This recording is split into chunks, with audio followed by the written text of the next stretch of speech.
The CCP virus has now spread globally, and China's economy has been hit hard by the CCP virus. Due to many cancellations of international orders, a large number of Chinese businesses are forced to close. Since the companies are closed, the unemployment rate has since increased drastically. The Chinese Communist Party has no measures in place to assist the economy. A recent video showed a business owner in Shenzhen, China, smashing the machinery in his factory.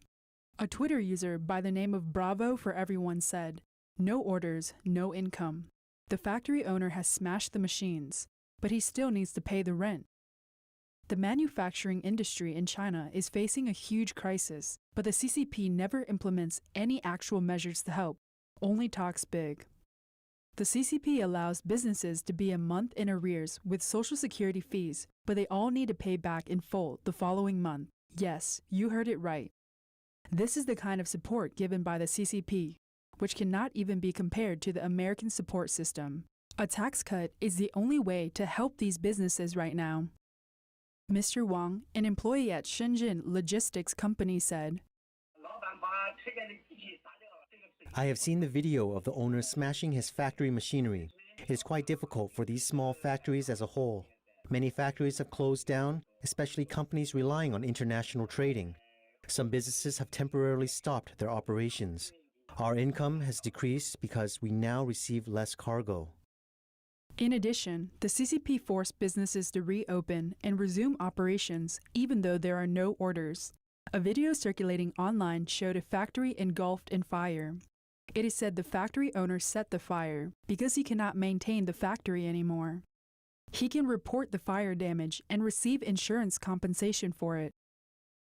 Mr. Zhao, an employee at an advertising company in Guangdong, said, "The internet shows that people are burning things like account books because the pandemic is extremely serious and all business has been affected.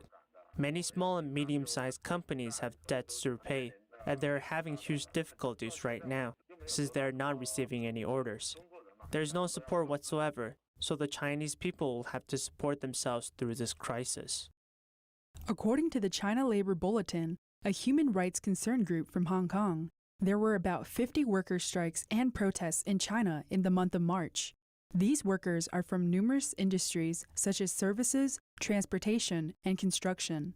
Some of them helped build the temporary hospital in Wuhan. A video from last week showed that the unemployment rate has increased so much in a city in the southern part of China that people are crowding on the streets even though most of the shops were closed. People are saying online that this situation has become a normal phenomenon now.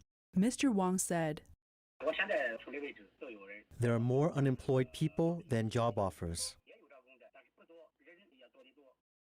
Mr. Liao, a villager from Hubei province, said that many villagers returned to Hubei province after trying to go back to work when the factories reopened, but there were no orders to fill, and they cannot find another job. He said, "There are no job offers out there right now, and many international orders have been canceled due to the pandemic. Basically, we do not have any work to do, so we came back home. It has been like this for many months now.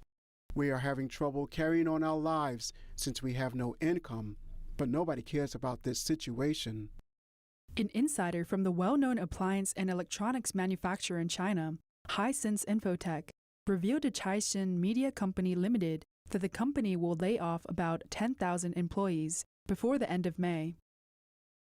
Moreover, Chinese automobile companies such as SAIC Motor, Jingling Motors Company, Beijing Hyundai Motors Company, and Weltmeister Motor Technology Co. Limited are planning to implement employee pay cuts.